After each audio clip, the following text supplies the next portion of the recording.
ঢেকিয়াজুলি আৰক্ষী থানা এলেকাত সঘনাই নিৰুদ্দেশ হৈছে মহিলা। পুনৰ ঢেকিয়াজুলি আৰক্ষী থানা এলেকাৰ পৰা নিৰুদ্দেশ হ'ল এগৰাকী মহিলা। প্ৰাপ্ত তথ্য অনুসৰি ঢেকিয়াজুলি আৰক্ষী থানা এলেকাৰ জোৰপুখুৰী গাঁৱৰ এগৰাকী মহিলা বিগত 12 দিন ধৰি নিৰুদ্দেশ হৈ আছে। মহিলাগৰাকীৰ সন্ধান বিচাৰি ঢেকিয়াজুলি আৰক্ষী থানাত এজাহাৰ দাখিল কৰাৰ লগতে আজি নিৰুপায় হৈ সংবাদ মাধ্যমৰ কাষ চাপিল মহিলাগৰাকীৰ দুৰ্ভগীয়া স্বামী।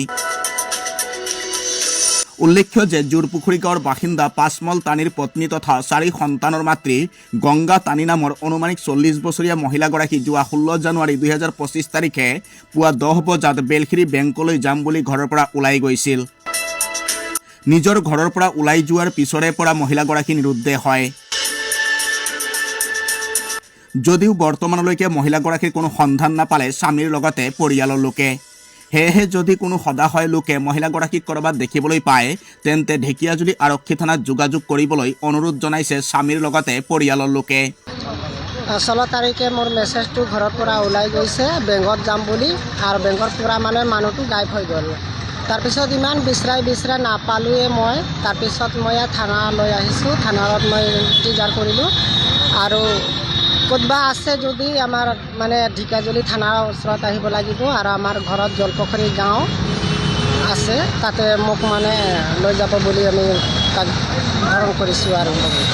আৰু তাৰ নামটো হয় গংগা তানী, আৰু 4টা ল'ৰা ছোৱালী আছে, আৰু ঘৰৰ পৰা ওলাই গৈছে। বেংকত আহিছিলে? বেংকত আহিছিলে। বেংকত পৰা মানে সি ঘৰত যোৱা নাই, আৰু 10টা বজা ওলাই পেলাই মানুহটো গায়ব হৈছে। হয়, আমাৰ যোৱা 16 তাৰিখে আমাৰ এজন বৌ, তো সেই বৌ মানে ঘৰৰ পৰা ওলাই যায় প্ৰায় 10টামান বজাত, আৰু বেলচিৰি বেংকত যাম বুলি মানে ষ্টেট বেংকত তেখেতে ওলাই যায়, আৰু তাৰ পৰা মানে তেখেতে নোহোৱা হ'ল, আৰু বহুত গোটেইখিনি জেগাত বিচাৰাই পেলাই নাপালোঁ।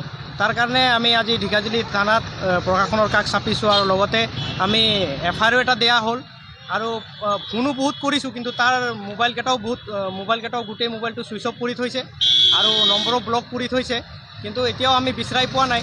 তো আমাৰ ফালৰ পৰা আমি ক'ব বিচাৰোঁ যে কোনোবা যদি ক'তোবা দেখা পায় তেনেহ'লে ঢেকিয়াজুলি থানাত আপোনালোকে আহি পেলাই জনাব বুলি মোৰ আশা ৰাখিছোঁ। ধন্যবাদ।